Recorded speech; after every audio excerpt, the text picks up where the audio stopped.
Mesdames et messieurs, bonsoir. C'est un plaisir pour nous de vous retrouver sur la radio Passion Culturelle, RPC, pour votre émission littéraire, le livre en question.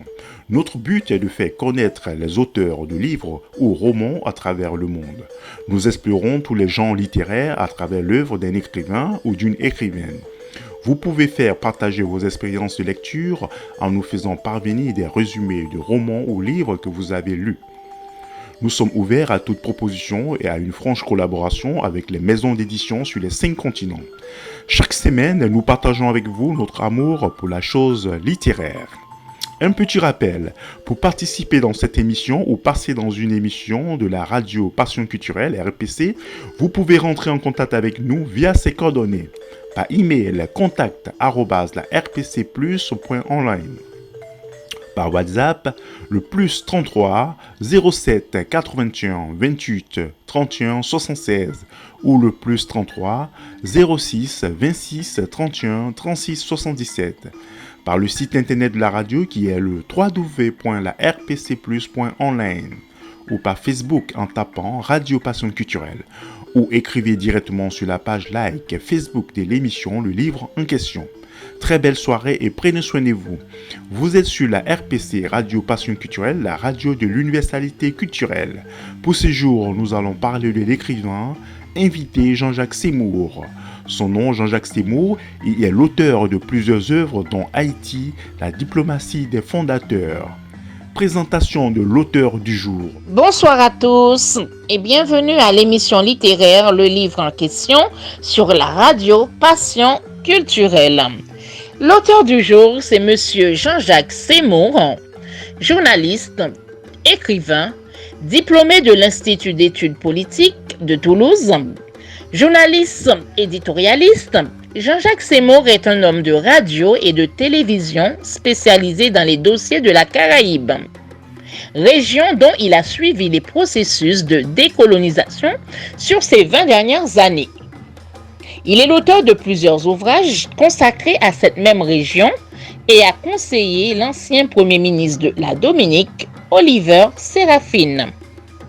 Il a publié plusieurs ouvrages, dont une obsession nommée Hugo, consacrée à Hugo Chavez, le président du Venezuela, qu'il a connu personnellement. Vers demain, un livre sur l'argent destiné aux enfants au sujet du crédit social. Le dernier voyage, histoire familière d'une migration forcée. Jean-Jacques Seymour a également participé aux États généraux de l'Hexagone, où il a été désigné rapporteur de la commission intégration de l'outre-mer dans son environnement. Voici en quelques mots la présentation de l'auteur du jour, qui est Monsieur Jean-Jacques Seymour. Merci beaucoup, à la semaine prochaine. Écoutons maintenant l'entretien que moi et Lydia Antoine, directrice de la RPC, Radio Passion Culturelle, nous avons eu avec l'auteur Jean-Jacques Seymour. Monsieur Jean-Jacques Seymour, bonjour. Bonjour, ça fait salut. Voilà, c'est un plaisir pour nous d'être avec vous sur la Radio Passion Culturelle. Radio Passion Culturelle, qui est une radio qui est située ici les Moulineaux, en région parisienne. Et l'émission, c'est le livre en question. Donc, je suis avec Lydia Antoine, qui est directrice de la radio. Moi, je suis simpliste animaux. J'anime l'émission Le Livre en question.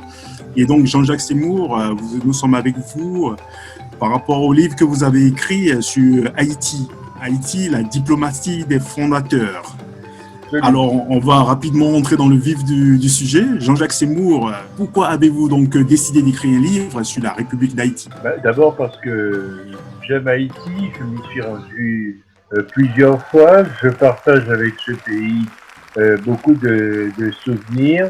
Et j'ai eu dans mon parcours un professeur qui a été d'ailleurs président de la République d'Haïti pour une courte durée, mais qui est un homme qui s'intéressait beaucoup aux relations internationales et qui a écrit sur les relations internationales d'Haïti. Je veux parler du professeur Leslie Maniga, qui, dans son enseignement, mais ensuite dans son métier, puisque je le rencontrais souvent, m'a initié un peu à la chose haïtienne. Et c'est extrêmement intéressant parce que peu d'universitaires en Haïti notamment, à l'université d'Haïti, s'était à l'époque intéressé à cette question. Il a laissé d'ailleurs un ouvrage en 5 tomes considérable où il donne des détails sur ce que sont ou ce que devraient être les relations internationales d'un pays qu'il a adoré et qu'il a amené à plusieurs reprises en Haïti. La trame, c'est quoi? Haïti, la diplomatie des fondateurs. La trame, c'est quoi? C'est de montrer que au moment de l'indépendance, Haïti, les dirigeants haïtiens, et c'est une constante que l'on retrouve tout le long jusqu'à aujourd'hui, eh bien, ont cherché à tisser des relations avec leur environnement et puis avec des relations internationales tout simplement. Malgré des soubresauts à l'intérieur, ils ont voulu jouer un rôle dans ces relations internationales et ils ont véritablement touché parce qu'il fallait le faire à l'époque. Donc dès l'indépendance, ils ont cherché à asseoir leur pays dans différents environnements. Bien sûr. Alors, si on doit comparer cette diplomatie des fondateurs à la diplomatie actuelle d'Haïti, qu'est-ce qu'on peut dire? Pour vous qui êtes journaliste et en même temps écrivain. Oui, enfin, disons que les choses ne sont pas les mêmes aujourd'hui, hein, parce que ce pays a connu des fortunes diverses depuis l'origine. Vous savez, la bataille pour le pouvoir a toujours été féroce à l'intérieur, et puis les relations avec le monde international n'ont pas toujours été les mêmes. Donc si on doit comparer ce qui s'est passé dans ce que j'appelle la diplomatie des fondateurs avec les fondateurs et ce qui se passe aujourd'hui est complètement différent parce que l'environnement international est différent, parce qu'il y a la globalisation et puis surtout parce que ce pays qui a une âme forte n'arrive pas, à cause de ses dirigeants justement, n'arrive pas à avancer et à permettre d'avoir une diplomatie différente. Vous savez, dans les relations internationales, c'est du donnant-donnant. Or, aujourd'hui, si vous voulez, ce que donne Haïti, elle le donne à l'extérieur avec ses diasporas qui sont extrêmement actives, mais à l'intérieur même du pays, les soubresauts intérieurs font qu'on n'arrive pas encore à avoir une ligne diplomatique, j'allais dire rectiligne. Alors vous, personnellement, en tant que Caraïbien, comment expliquez-vous cela? C'est un pays d'abord que nous devons respecter. Parce que vous voyez, tout ce mois de mai, on est en train de fêter notre libération. Hier, justement, c'était la Guadeloupe. La semaine dernière, c'était la Martinique. Le mois prochain, dans quelques jours, ce sera la Guyane. Et en fin d'année, ce sera l'île de la Réunion. Donc, ce pays a été le premier qui s'est libéré. Et il a suscité un peu partout dans la région de nombreuses révoltes qui ont abouti. Avec ce fameux, comment dirais-je, cette fameuse devise à l'époque, liberté, égalité et aussi la propriété. C'était ça le slogan. Bon, aujourd'hui, lorsqu'on regarde les choses, on a repris le slogan liberté, égalité, fraternité, mais c'était avec cela. Et donc, cette révolution, pour nous, a un caractère, comment dirais-je, comment on pourrait l'exprimer, un caractère internationaliste, parce qu'elle s'est diffusée partout. Vous savez, les Américains aujourd'hui, s'ils sont libres, en quelque sorte, ils le doivent au peuple haïtien lui-même. Hein, et ça, il ne faut jamais l'oublier. C'est pour cela que je dis, vous me demandez ce que ça m'inspire, cette révolution, ça m'inspire un grand respect. Parce que, écoutez, battre l'armée de Napoléon, c'était quand même quelque chose d'extraordinaire. C'était quand même quelque chose de fort. Et c'est cet esprit de résistance qui forge l'âme du pays d'Haïti. Et c'est ainsi que d'autres peuples ont pu s'emparer de cela. N'oubliez pas, par exemple, pour prendre un cas très proche, parce que du temps du président Chavez, les relations étaient très fortes entre Haïti et le Venezuela. Le drapeau vénézuélien a été créé à Jacmel, par exemple. Ça, c'est quelque chose aussi d'extraordinaire. Donc, c'est une révolution qui s'est très tôt exportée, et cela est fondamental pour tous les peuples de la Caraïbe. Et donc, on sait que vous avez visité ce pays. Alors, quelles sont les images fortes que vous gardez de ce séjour en Haïti? Bah, écoutez, moi, la première fois où je suis allé en Haïti, c'était après la chute du président Jean-Claude Duvalier. Et mon second voyage a été pour porter témoignage lors des premières élections libres en Haïti. Et j'aurais pu y lisser ma peau.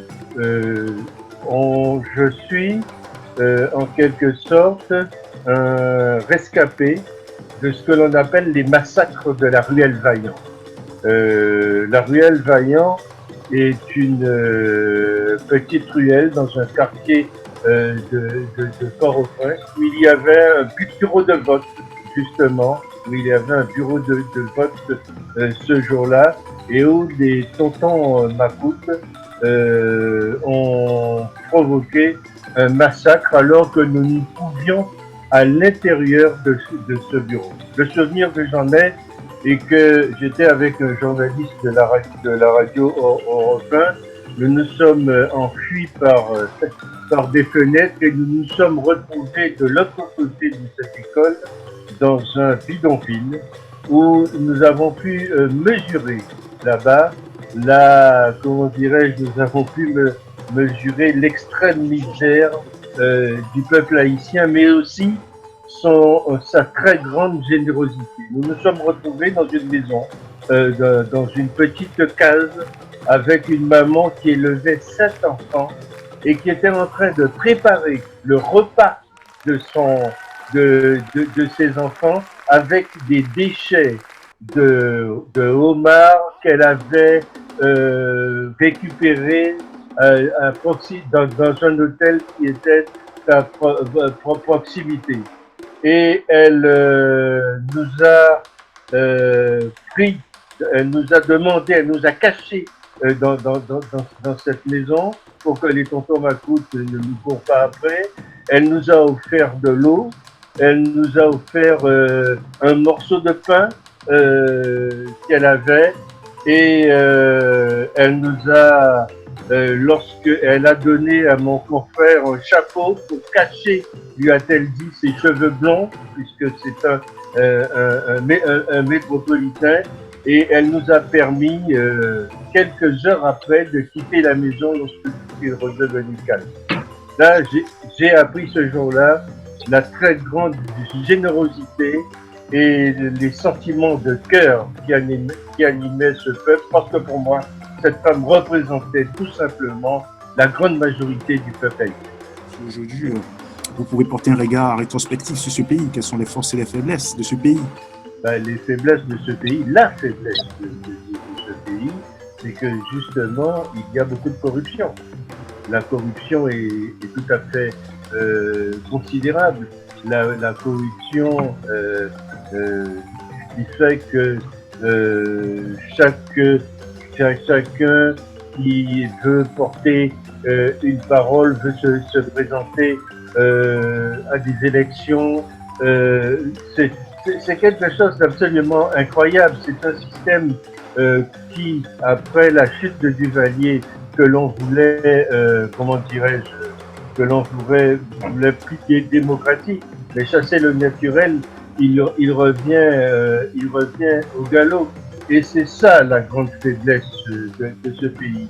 Il y a des choses considérables dans le domaine de la musique, dans le domaine de la littérature, puisque vous animez vous-même une émission sur le livre.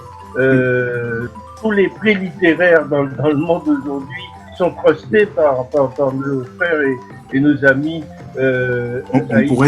on pourrait citer entre autres Dany Laferrière.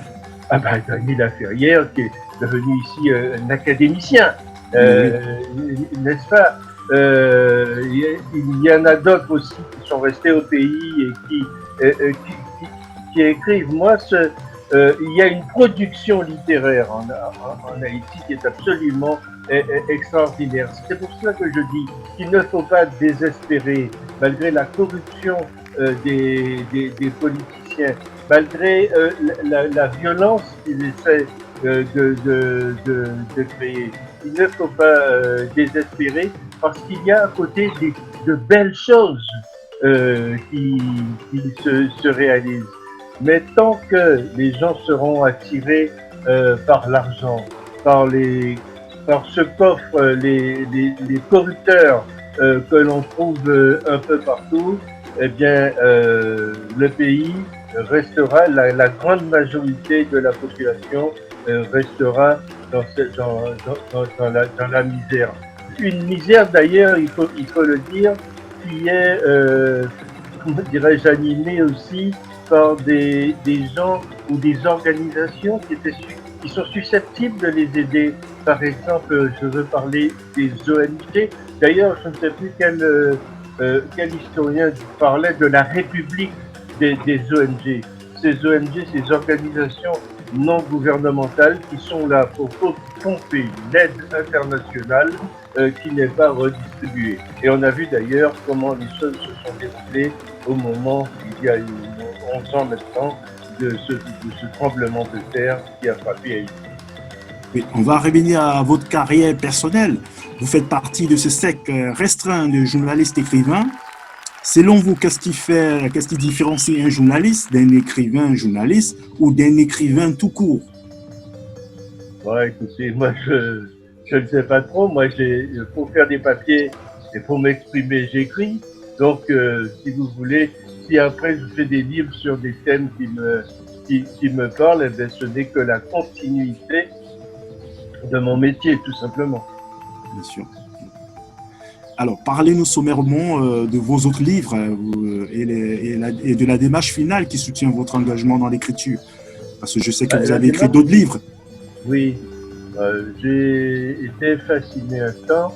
Et d'ailleurs, on s'est rencontrés à plusieurs reprises par le président du Venezuela, Hugo Chavez, qui a lancé la révolution bolivarienne. Et j'ai vraiment été fasciné par cette révolution. Vous voyez, on revient toujours aux mêmes choses, hein. Ce sont ces révolutions, c'est-à-dire ces mouvements politiques qui, à un moment ou à un autre, veulent changer le cours de l'histoire, veulent amener plus d'humanité dans la politique. C'est ce genre de personnage-là qui m'intéresse. J'ai écrit 2 livres biographiques sur Hugo Chavez et qui lui-même était très étonné qu'un francophone fasse un livre sur sa politique et qui était aussi très étonné que l'aide qu'il voulait apporter à la Caraïbe et qu'il a apporté quelque part à la Caraïbe n'était pas reçue par des départements comme la Guadeloupe, la Martinique et la Guyane. Je vais juste prendre un exemple. Quand le pétrole coulait à flot sous Chavez au Venezuela, eh bien, la Guadeloupe, la Martinique continuaient à payer leur fuel, leur pétrole à des prix assez élevés, alors que dans la Caraïbe, Pétrole arrivait à amener certaines aides. J'ai eu l'occasion aussi d'aller à l'île de la Dominique avec le président Chavez, parce que le président Chavez, vous savez, était un métis qui appartenait à ces Caraïbes, et le dernier bastion dans la Caraïbe se trouve à l'île de la Dominique.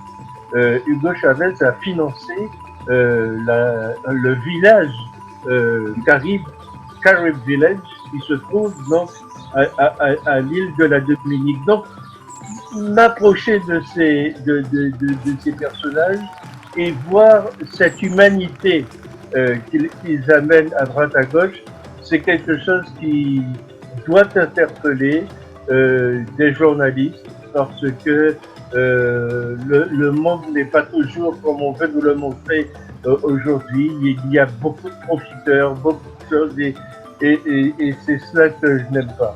Et c'est pour cela d'ailleurs que eh bien, ma plume se trouve être dans la continuité de ces reportages que je suis amené à faire, et ça m'amène à creuser un peu plus. Quels sont les auteurs ou les journalistes qui vous ont marqué, qui ont été peut-être votre modèle? Parce que bon, on a tous des modèles. Oui, on a tous des modèles. Moi, j'en ai un particulièrement parce que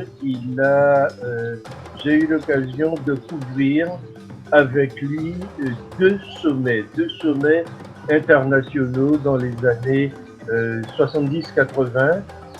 C'est le défunt journaliste Pierre Salinger, qui a été porte-parole du président Kennedy, et qui a été un très grand journaliste de la chaîne ABC, et qui a aussi travaillé en France sur l'Express, et qui a été un temps un des actionnaires de la radio qui a forgé ma carrière, c'est-à-dire Radio Caraïbe Internationale en Guadeloupe et en Martinique. Et donc, avec lui, j'ai appris beaucoup de ficelles de ce métier, et j'ai vu comment des journalistes devaient travailler.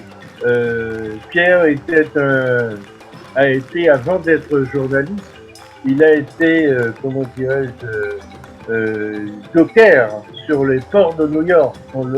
C'est comme ça qu'il a commencé le métier, enfin pas le métier, mais qu'il a commencé à gagner sa vie. Et petit à petit, à force d'observation de choses, il est arrivé à être un des hommes respectés dans ce métier. Il a été pour moi un exemple. Alors, si ce n'est pas indiscret, quels sont vos projets actuels, si cela n'est pas indiscret? Bien, écoutez, là, je termine, comment dirais-je, je termine un parcours sur la radio Tropique FM, mais je suis actuellement, on va émettre dans quelques semaines, comme l'a fait Radio Passion Culturelle et d'autres, mais plus on est de fous, plus on s'amuse, n'est-ce pas? Je suis en train de monter une radio qui s'appelle Globe Radio. Tous les collaborateurs et les contributeurs sont quasiment en place. Nous allons essayer de faire quelque chose de différent de ce qui se fait, de ce que l'on appelle aujourd'hui les médias mainstream, n'est-ce pas? Et apporter une autre coloration, ce que nous permet de faire le numérique, ce que nous permet de faire Internet. Plus il y a des idées qui se développent, et mieux ça va. Alors on va faire une radio qui sera à la fois un peu anglophone, parce que nous aurons une expérience qu'on va mettre en ondes, si je puis dire, avec nos amis noirs américains. Ça, c'est aussi des choses qui nous interpellent.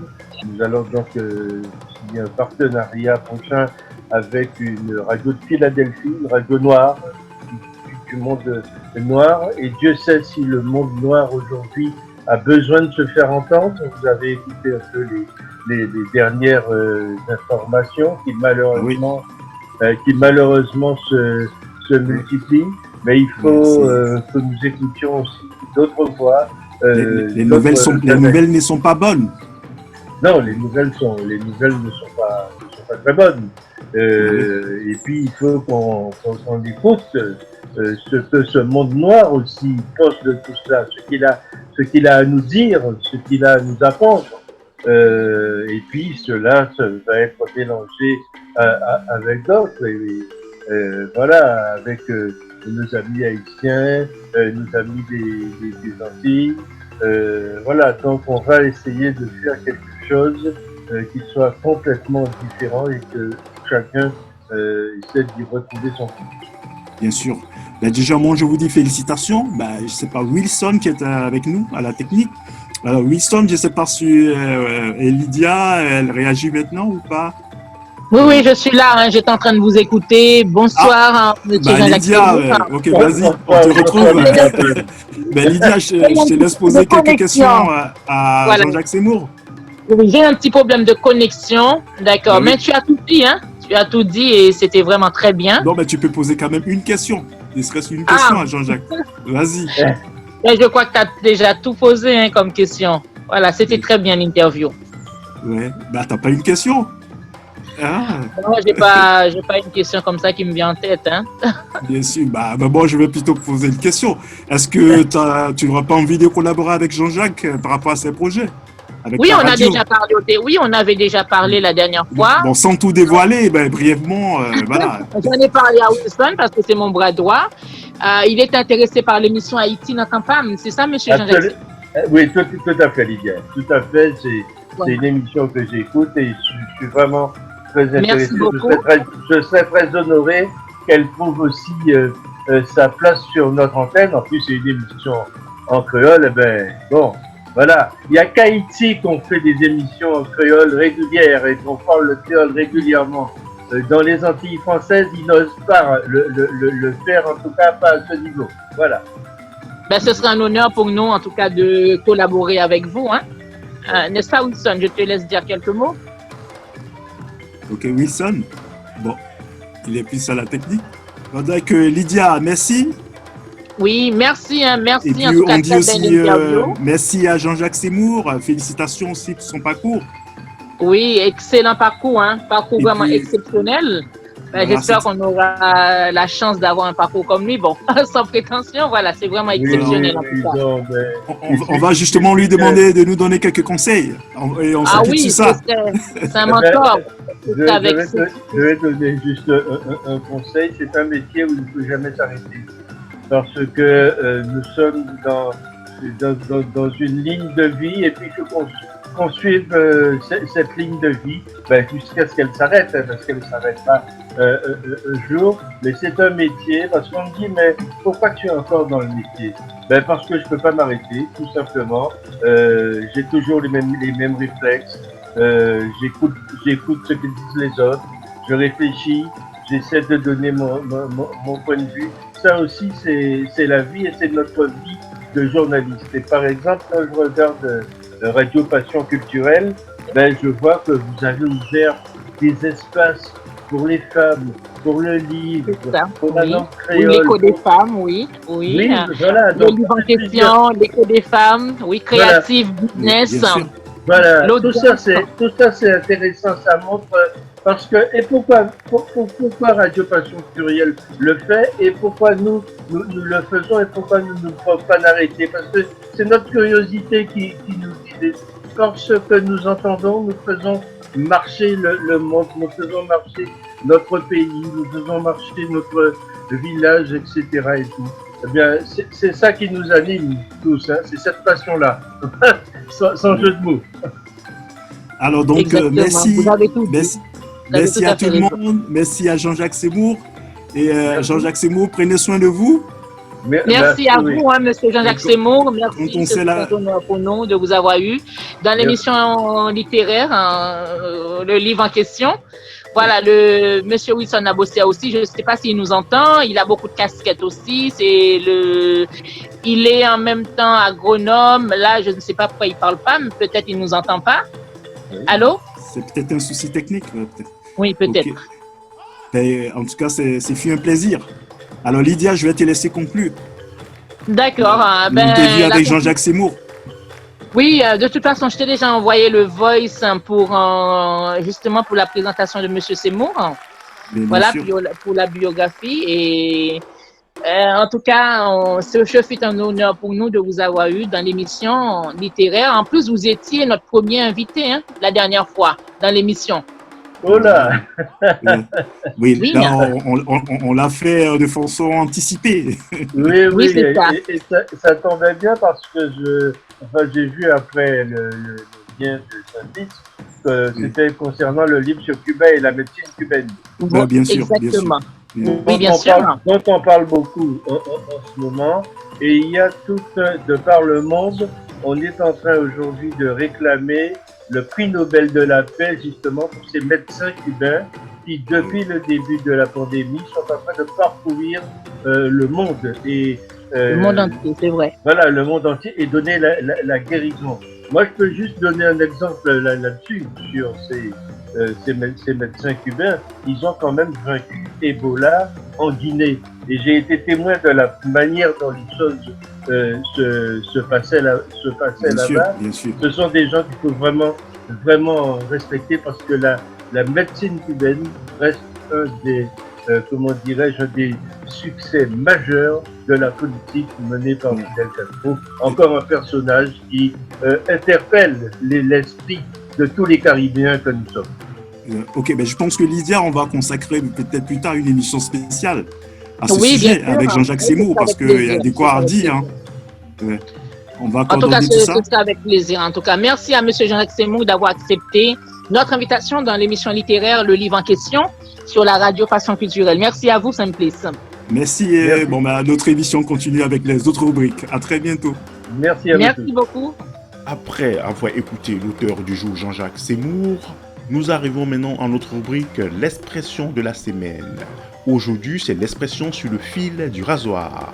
Cette semaine, nous vous proposons de découvrir la signification de l'expression sur le fil du rasoir. Prenez une lame extrêmement tranchante de ce type de rasoir. Tenez-la en l'horizontale, le tranchant au-dessus. Pour rappel, c'est justement ce tranchant qu'en français on appelle le fil. Depuis le milieu du XVIe siècle, mais le mot vient au XVIIe siècle du latin filum, qui désignait déjà aussi bien un fil ou filament, une matière étirée en longueur, que le tranchant d'une lame. Une fois là, vous avez deux manières de comprendre notre métaphore. Imaginez d'abord que vous vous tenez debout sur le fil de ce rasoir. Là où un funambule a déjà du mal à tenir en équilibre sur un câble, qui est pourtant d'une largeur certaine, vous, debout sur le fil extrêmement fin de ce rasoir, vous allez à coup sûr être très vite déséquilibré et tomber d'un côté ou de l'autre. Lorsque vous êtes sur le fil du rasoir, c'est donc figurement que ça va très probablement mal se terminer pour vous. Cette expression peut aussi beaucoup plus rarement être utilisée avec le sens de justesse, par allusion à la très petite dimension, aussi fine qu'une lame de rasoir, de ce qui a permis d'aboutir à une situation plutôt qu'une autre. On évoquera par exemple une élection qui a été gagnée ou perdue sur le fil du rasoir. Après la rubrique l'expression de la semaine, faisons une pause musicale avec l'artiste Terry Moïse qui nous chante les poèmes de Michel. Terry. Nous arrivons maintenant à notre rubrique en librairie. En librairie, présentation de quelques livres d'auteurs en librairie. Voici quelques œuvres d'auteurs que vous pouvez trouver en librairie. Je tiens à préciser que ces auteurs sont déjà passés dans notre émission, le livre en question. Successivement, vous avez Cuba, l'Odyssée médicale, auteur Jean-Jacques Seymour. La traversée de l'existence, auteur Michael Nativel. Sur la piste du dernier Maskilili, auteur Danny Looney. La vie chocolatée, auteur Lynn Fournier. Ma vie en action, auteur Clarisse Dadier. Dans l'univers des forces invisibles, auteur Béatrice Obi-Tiki. Tous ces auteurs sont déjà passés dans notre émission. Et pour ce jour, nous recevrons Jean-Jacques Seymour dans Haïti, la diplomatie des fondateurs. Jean-Jacques Seymour qui est journaliste écrivain. Nous arrivons maintenant à notre rubrique Mon coup de cœur ou mon livre coup de cœur. Les auditeurs et nos chroniqueuses partagent leur expérience de lecture. Pour ce numéro, notre chroniqueuse Lucrèce Taïro nous propose son billet d'humeur. Écoutons Lucrèce Taïro. Ce qui nous motive à acheter un livre, c'est bien souvent les quelques mots d'inscrits sur la couverture. Le titre d'un ouvrage qui semble avoir été édité sur mesure pour nous fait céder à la tentation de sortir de notre porte-monnaie les 12, 14, 21 ou 24 euros nécessaires. L'art de gérer la pression a eu cet effet sur moi. Non pas que je sois une personne particulièrement stressée, mais le fait est que le titre de l'ouvrage de Keith et Butler a eu son effet.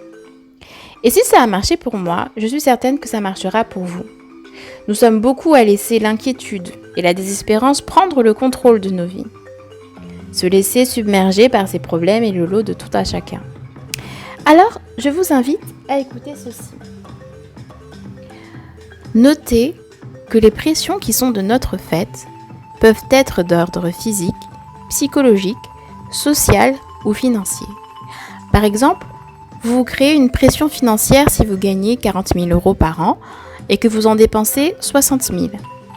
Le diable n'est pas l'auteur de cette pression-là. C'est bien vous qui avez créé ce trou dans votre budget.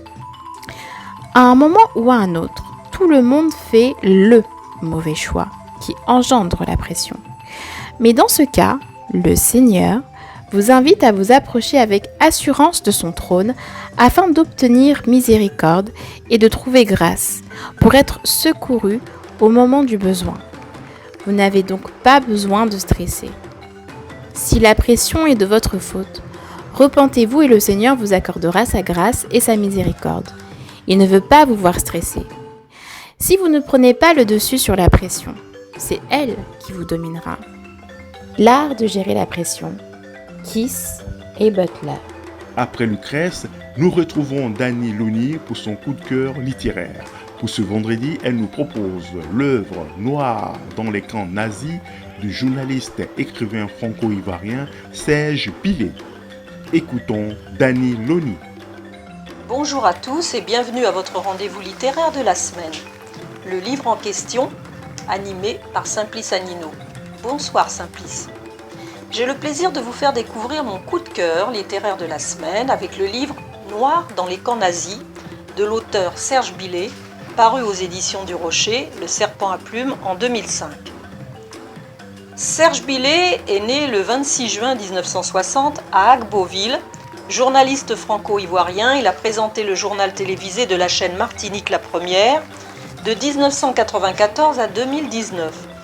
En 1995, l'Union nationale des journalistes de Côte d'Ivoire lui décerne le prix Ebony. Écrivain, producteur-réalisateur, il est l'auteur d'essais, de documentaires sur le monde africain, antillais et sud-américain. Serge Billet est aussi le fondateur de l'association Aquaba, fondée en 1994, qui est une association interculturelle ivoirienne et martiniquaise dont le but est de créer des liens entre les Africains et les Antillais. En janvier 2005, 10 ans après le documentaire Noir dans les camps nazis, en 1995, il publie l'essai du même nom, Noir dans les camps nazis, devenu un best-seller, et d'autres essais à succès comme La légende du sexe surdimensionné des Noirs, et aussi Et si Dieu n'aimait pas les Noirs, ou encore une enquête sur le racisme au Vatican, ou bien Quand les Noirs avaient des esclaves blancs. La 4e de couverture de Noir dans les camps nazis apporte très rapidement un éclairage sur l'histoire. Je vous en lis le résumé. On ne connaissait pas tout de la Seconde Guerre mondiale. Ce livre le prouve en dévoilant un aspect totalement méconnu de ce drame que n'ont jamais évoqué ni les historiens ni même ceux qui l'ont vécu. La déportation des Noirs dans les camps de concentration et les camps d'extermination de l'Allemagne hitlérienne, Africains, Antillais, Américains, eux aussi ont été pris dans la tourmente, arrêtés et déportés en raison le plus souvent de leur participation au combat ou à des mouvements de résistance. Mis au rang de bêtes parce qu'ils étaient noirs, ces hommes et ces femmes furent dans ces camps sujets à toutes les humiliations. Comme ce ressortissant équato-guinéen Carlos Grequet, qu'on affubla à Mauthausen d'un costume de la garde royale yougoslave pour simplement servir de boy. Des témoignages hallucinants collectés en Allemagne, en France, dont le célèbre chanteur John Williams, en Espagne, en Belgique, en Norvège, en Martinique, en Côte d'Ivoire, au Suriname, au Sénégal et aux États-Unis, auprès des survivants ou de leurs compagnons d'infortune. Des révélations également, savait-on que les fameuses lois de Nuremberg, réprimant les non-ariens, dès 1935, ne visaient pas que des juifs, mais concernaient aussi les Noirs installés à l'époque en Allemagne. Ces Afro-Allemands, stérilisés de force, faisaient d'ailleurs partie des premiers contingents de déportés envoyés par Hitler dans les camps de concentration bien avant-guerre. Ce livre nous apprend aussi que ces camps de concentration allemands n'étaient pas l'œuvre des nazis. Les premiers ayant été construits dès 1904 en Namibie pour éliminer le peuple héréro opposé à la colonisation et aux armées du chancelier Bismarck. Autant de pages d'histoire inédites où l'on découvre au fil des chapitres les faits d'armes au cours de la guerre de ceux qui deviendront par la suite les grands leaders de la cause noire. Nelson Mandela, Martin Luther King, Léopold Sédar Senghor ou encore Aimé Césaire. Ces grands héros ont tous été déportés, sachez-le. Voici quelques extraits. Page 7. C'est un pays que peu de gens réussiraient sans hésiter à situer sur une carte du monde. Un pays dont on ne parle quasiment jamais. Un pays oublié, seul avec son passé, seul avec son drame. C'est là pourtant que tout a commencé. Là qu'est né le nazisme bien avant l'heure, là qu'ont été expérimentés les premiers camps de concentration bien avant la Seconde Guerre mondiale, là qu'ont été jetées les bases de la solution finale bien avant l'avènement d'Adolf Hitler. Ce pays immense et désertique, c'est la Namibie, dont l'effroyable histoire a été jusqu'ici éclipsée par celle de son puissant et omniprésent voisin, l'Afrique du Sud, avec lequel il partage une frontière et des douleurs communes. Quand les premiers colons allemands débarquent sur ses côtes en 1870, la Namibie est une mosaïque de peuples divisés entre Ovambo, Kavango, Nama ou encore Herero. Une désunion dont joueront d'ailleurs les Allemands pour s'aventurer et s'installer à l'intérieur des terres. Des Allemands qui découvrent très vite les richesses du sous-sol namibien avec sa profusion de cuivre et surtout de diamants. Pour exploiter ces gisements et étouffer toute velléité de contestation, le chancelier Otto von Bismarck, nommé en 1884 un gouverneur civil chargé d'administrer la nouvelle colonie. Donc Otto von Bismarck nomme en 1884 un gouverneur civil chargé d'administrer la nouvelle colonie. Cet homme, dont le nom de famille nous est devenu depuis tristement commun, c'est Heinrich Göring, le père de Hermann Göring, qui deviendra plus tard l'un des plus hauts dignitaires nazis.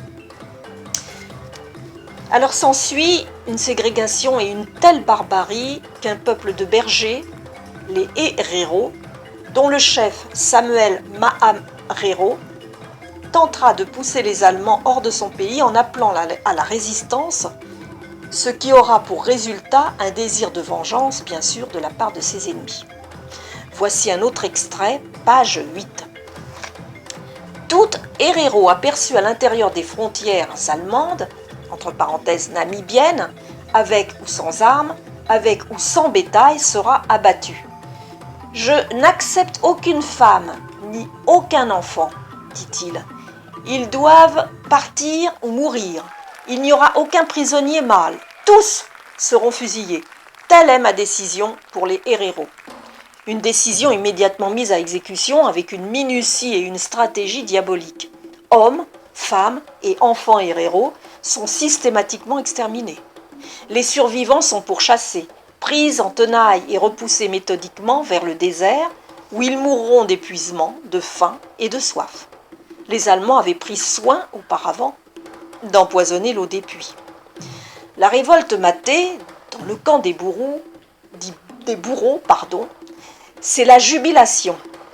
Le blocus impitoyable des zones désertiques pendant des mois à parachever l'œuvre d'élimination. À l'arrivée de la saison des pluies, nous avons trouvé des squelettes gisant autour des trous secs, profonds de 12 à 15 mètres, que les héréros avaient creusés en vain pour trouver de l'eau. Les râles des mourants et leurs cris de folie furieuse se sont tus dans le silence sublime de l'infini. Le châtiment a été appliqué. Les héréros ont cessé d'être un peuple indépendant. En 1940, les atrocités allaient bon train. On retiendra des noms célèbres qui, en tant que résistants, furent envoyés dans les camps nazis, entre parenthèses, concentration et d'extermination. Et cet autre extrait, page 47, démontre de la cruauté de ces périodes de la Seconde Guerre mondiale. En ce même mois de juin 1940, à plusieurs kilomètres de là, l'aviation allemande bombarde un petit village près de Chartres. Il y a beaucoup de morts. 2 officiers allemands vont plus tard trouver le préfet, qui n'est autre que Jean Moulin, et lui ordonnent de signer un document attestant que ce sont en fait les tirailleurs sénégalais qui ont massacré les habitants du village, tuant les enfants et mutilant les femmes après les avoir violés. Bien entendu, Jean Moulin, naturellement, refuse. Il sera pour cela torturé et jeté dans un cachot où il passera la nuit avec un prisonnier noir, pieds nus et en manche de chemise, dont on ne saura jamais le sort. Comme nous connaissons maintenant votre amour pour les nerfs, lui lancera ironiquement le SS, nous avons pensé vous faire plaisir en vous permettant de coucher avec l'un d'entre eux. Un autre extrait qui parle de ce Martiniquais connu sous le pseudonyme de Manfred, puis de Prince, est à la tête, dans les Alpes de Haute-Provence, d'un groupe de résistants qu'il a baptisé Fort-de-France, du nom de sa ville natale. Il organise avec succès des embuscades contre les convois allemands. Décimés par milliers dès le début de la guerre, les tirailleurs sénégalais ne sont pas au bout de leur souffrance. Ceux qui ont survécu au massacre sont envoyés dans les stalags. On dénombre, rien qu'en France, près de 44 000 prisonniers noirs en 1942. Parmi eux se trouve un jeune professeur de lycée, totalement inconnu à l'époque, qui deviendra après-guerre un grand chef d'État. Il s'appelle Léopold Sédar Senghor. Il échoue néanmoins au front de Stalag 230 à Poitiers, camp de prisonniers où il se retrouve avec les 2 fils du gouverneur Félix Éboué. Il se retrouve donc avec les 2 fils du gouverneur Félix Éboué. L'extrait, page 72. L'Éthiopie de Haïlé Sélassié, qui réussit en 1941 à chasser les troupes mussoliniennes de son territoire. Pour mémoire, il faut savoir que l'empereur Haïlé Sélassié, dit roi des rois, était le descendant direct du roi Salomon et de la reine de Saba, Makeda. L'extrait suivant, page 76. Alors, Aimé Césaire va, lui aussi, poser un acte de résistance insolite, non pas avec les armes, mais avec la plume. Il crée avec sa femme et quelques amis la revue culturelle Tropique, qui, alimentée par des textes d'universitaires, fera souffler sur l'île un vent de liberté. Page 115. C'est l'époque aussi où les Noirs se découvrent véritablement entre eux, avec un mélange d'étonnement, de curiosité, mais parfois aussi de méfiance. Les Africains savaient, en effet, que des millions des leurs avaient été, avec l'esclavage, déportés vers le Nouveau Monde. Des millions. Mais la plupart d'entre eux ignoraient ce qu'ils étaient devenus. C'est à Paris qu'ils voient pour la première fois leurs frères antillais et américains. Des retrouvailles qui se concrétisent d'ailleurs par la création avec Léopold Sédar Senghor, Aimé Césaire et Léon Gontran Damas de la négritude et une participation commune à la lutte anticoloniale. On voit ainsi des Noirs de toutes origines manifester côte à côte en août 1935 contre l'invasion de l'Éthiopie par les troupes italiennes. Nous en venons maintenant à l'avant-dernier extrait, page 79. La liberté et la résistance, on en connaît également le prix à quelques kilomètres de là, en Haïti. Haïti, c'est la première république noire. Elle doit son indépendance à la révolte et à la victoire des esclaves sur les armées napoléoniennes. Une témérité qui lui confère depuis, malgré son extrême pauvreté, un immense respect sur le continent africain et dans la diaspora. Si le gouvernement de Port-au-Prince a choisi la neutralité, il ne reste pas pour autant les bras croisés. Dès le début de la guerre, il invite les Juifs à se réfugier en Haïti, où quelques-uns d'entre eux fuyant le nazisme sont déjà installés depuis 1934. Sitôt la nouvelle connue, les missions et légations haïtiennes sont prises d'assaut à Berlin, Rome, Cologne, Vienne, Marseille, Göteborg, Stuttgart, Bruxelles, Londres, Naples, La Havane, Berne ou Genève, malgré les conditions exorbitantes exigées par les candidats au départ. Le dépôt d'une garantie de 5 000 $ dans une banque de Port-au-Prince. En juillet 1938, à la conférence d'Évian, Haïti va même jusqu'à proposer d'accueillir 50 000 réfugiés. Le président, Sténio Vincent, décide d'accorder par décret à tous les juifs qui le souhaitent la nationalité haïtienne afin de leur faire bénéficier du statut de pays neutre. Le faible poids d'Haïti sur l'échiquier international n'est pas une garantie contre les persécutions et l'opération se solde par un échec. Je termine enfin sur ce qui m'a paru d'une extrême ingratitude et irrespect vis-à-vis de ces héros de la guerre, noirs, qui sont venus prêter main forte à la France, qui les maintenait dans la servitude. Je vous en fais la lecture, pages 53 à 56.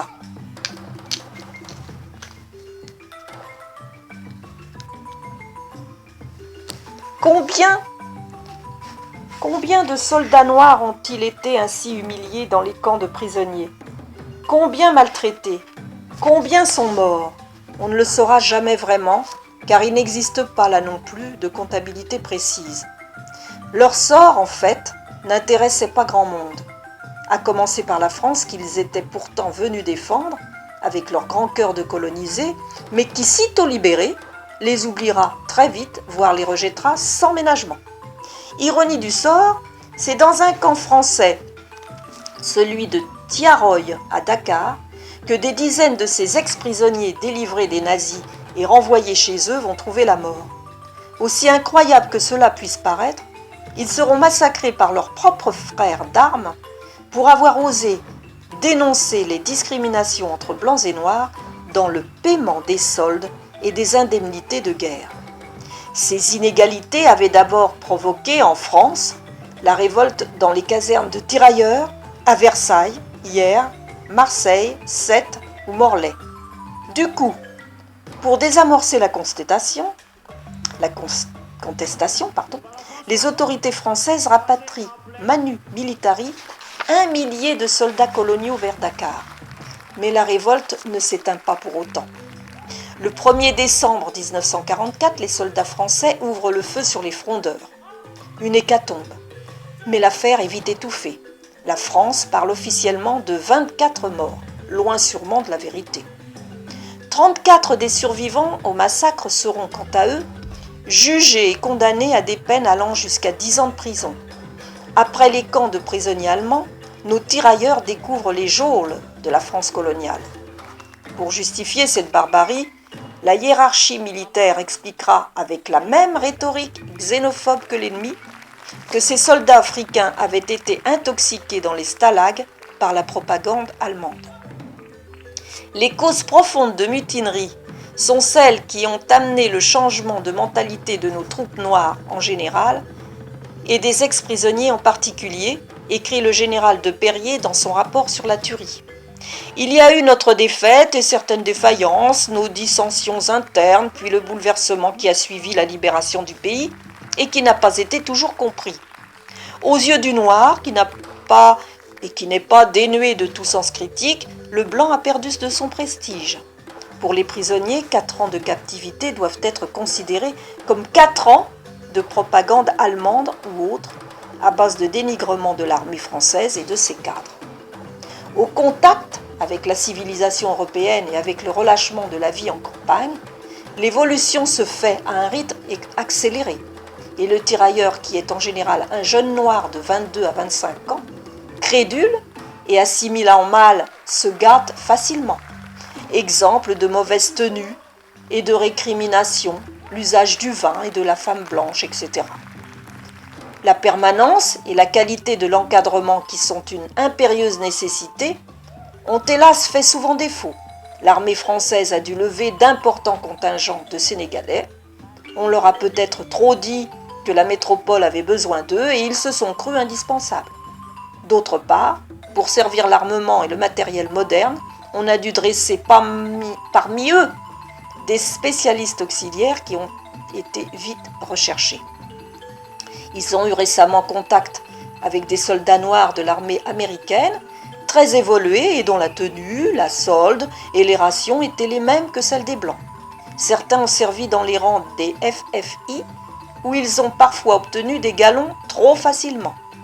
Que ce soit par orgueil motivé, vanité ou jalousie, ils en sont à développer une ambiance de revendication qui subsiste et dont l'objet principal est l'assimilation aux militaires européens.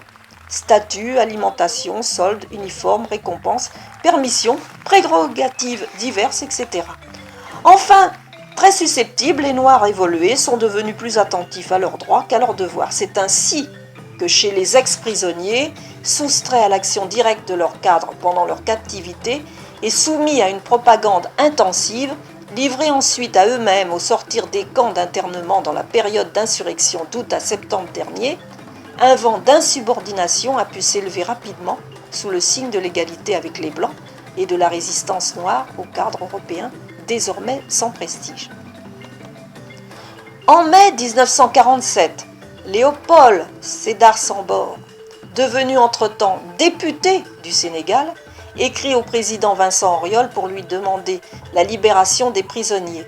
C'est chose faite un mois plus tard, mais ils ne percevront ni la moindre indemnité, ni la moindre pension de guerre. Une ingratitude que le même Senghor dénoncera dans un second poème inspiré du précédent.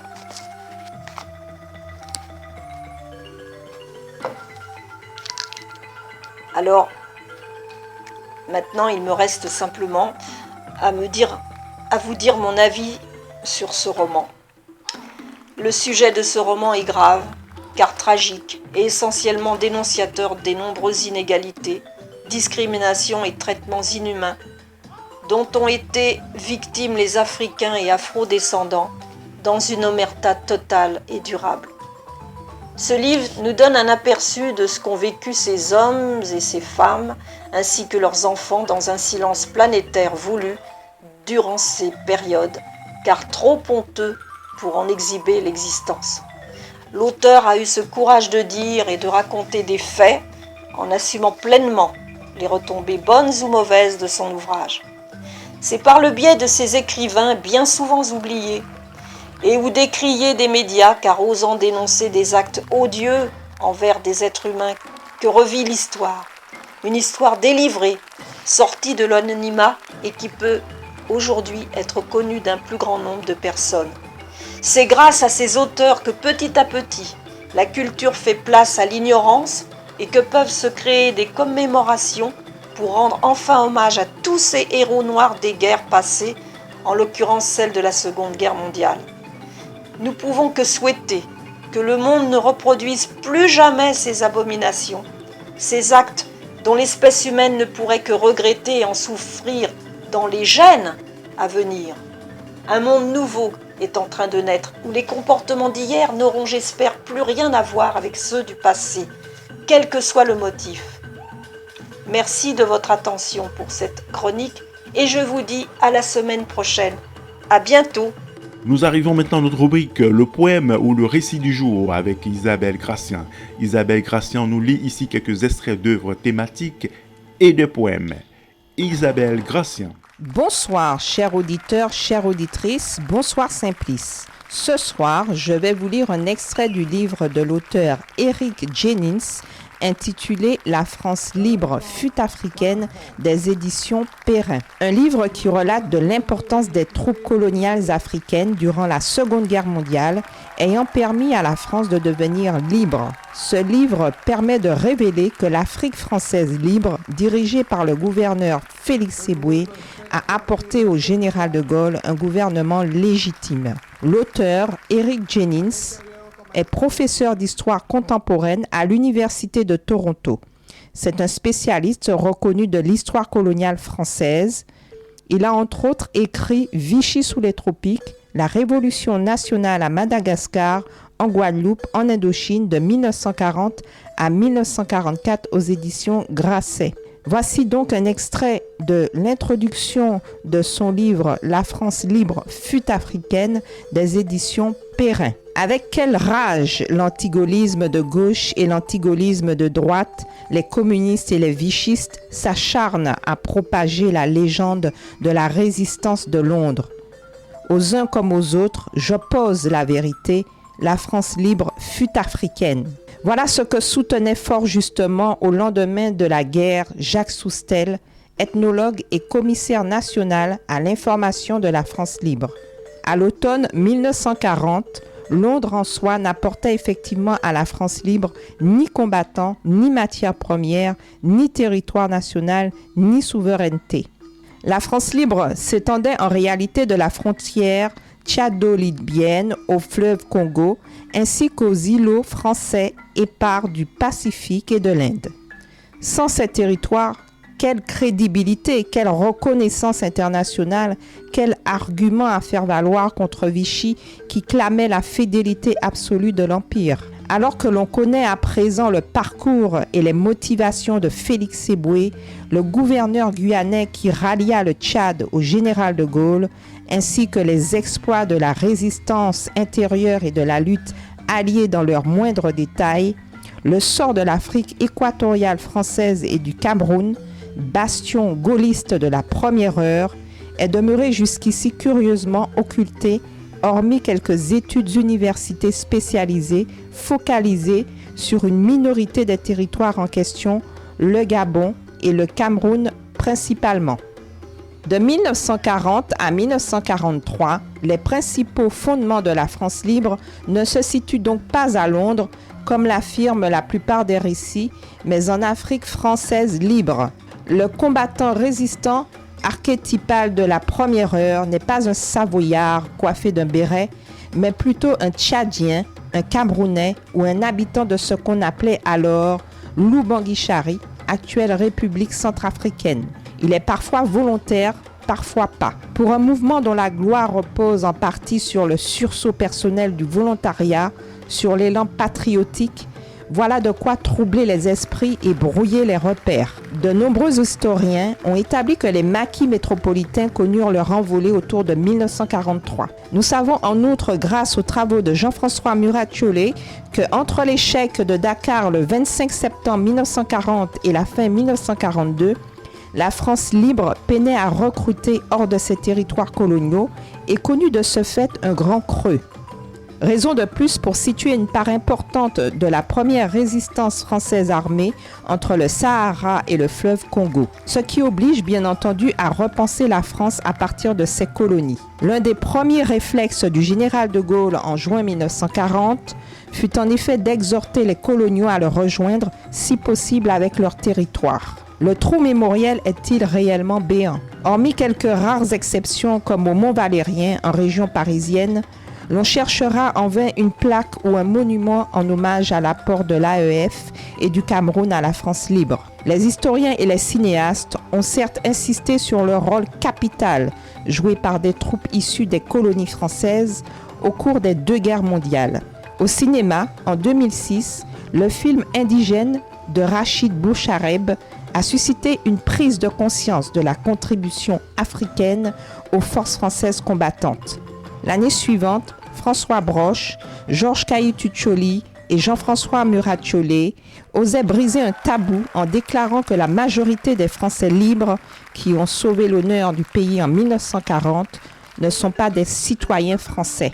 Mais même sur ce terrain, l'AEF et le Cameroun restent globalement sous-estimés. Bien des récits, à commencer par celui du film indigène, ont en effet tendance à débuter en 1943 avec l'entrée dans la bataille de l'AOF, l'Afrique occidentale française, et de l'Afrique du Nord, et non en 1940.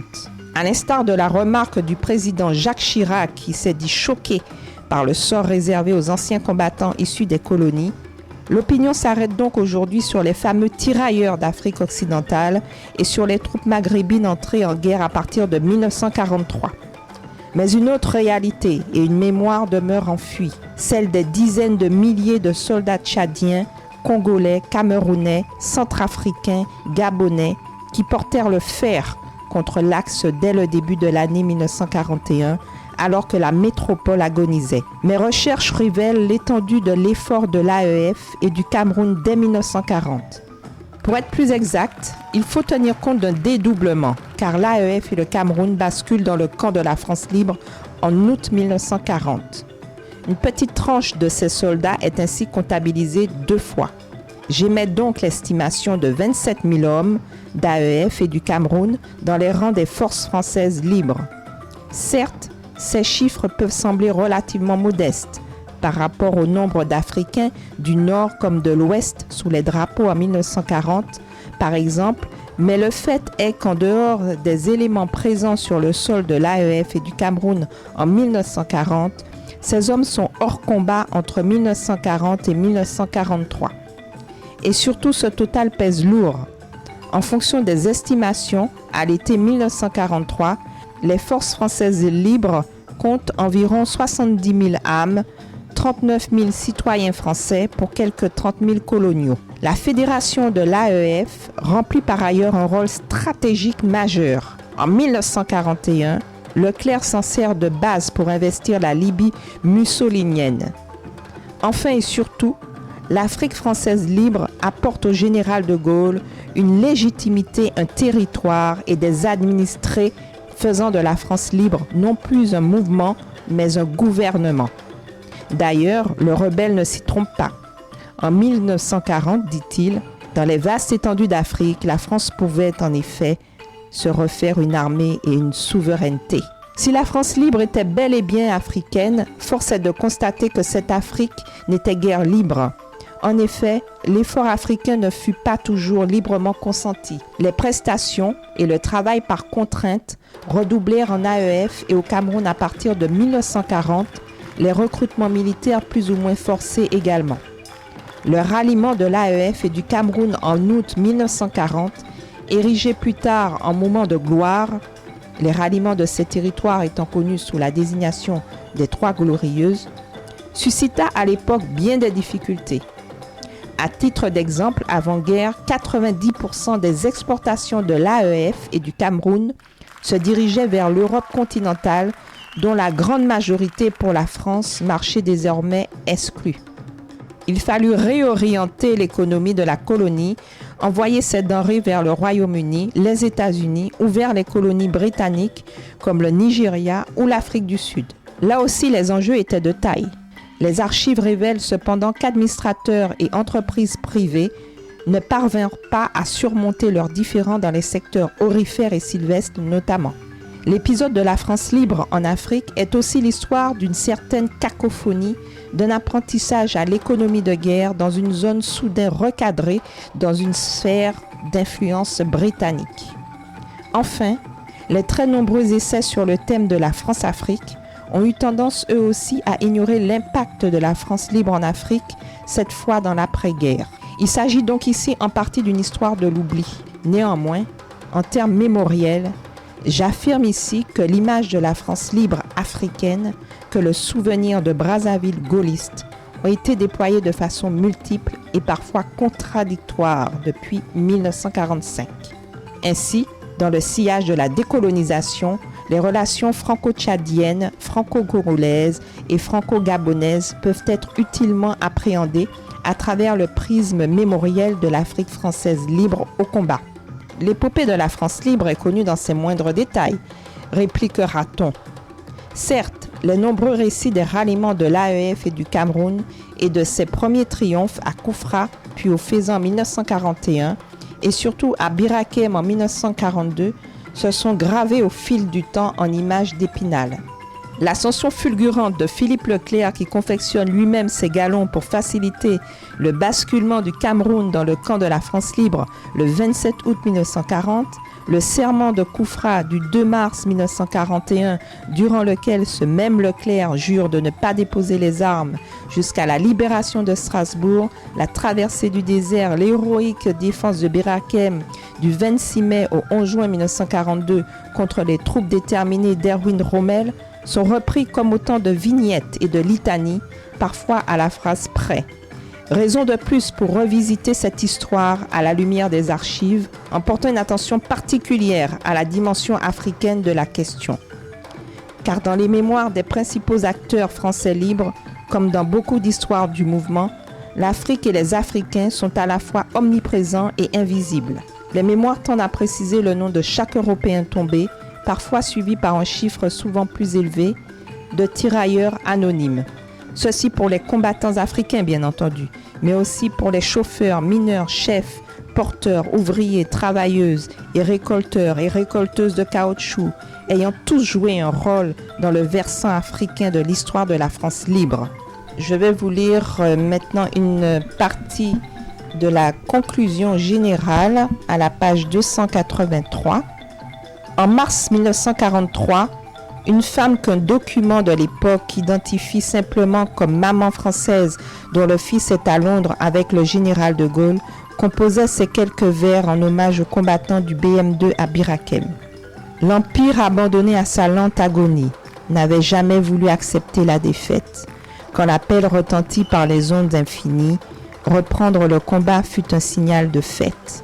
Ils se levèrent tous ceux de l'Afrique noire, les fidèles croisés de la libération, et par vents et marées, certains de la victoire, ils sauvèrent à jamais l'honneur de la nation. Rédigés dans l'enthousiasme martial de 1943, ces vers posent les jalons d'une mythologie entourant le premier effort français libre. Je vous remercie, chers auditeurs, chères auditrices, de m'avoir écouté. Je vous souhaite une très bonne soirée. Prenez soin de vous. À très bientôt. Alors, pour finir, voici notre rubrique, le proverbe ou citation du jour. La citation de ce jour que voici, c'est la pluie qui tombe petit à petit qui remplit le fleuve.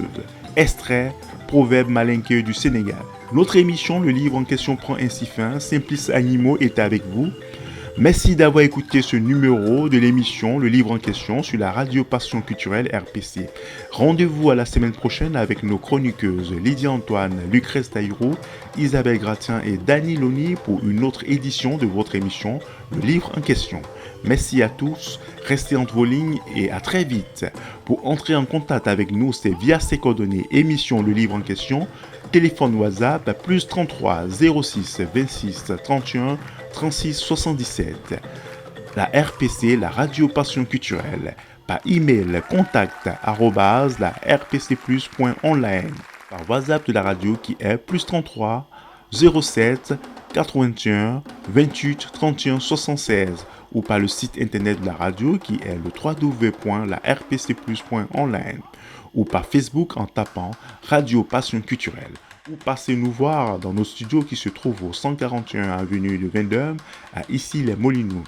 Conception, production, réalisation, Simplice Animaux. Merci et à très bientôt.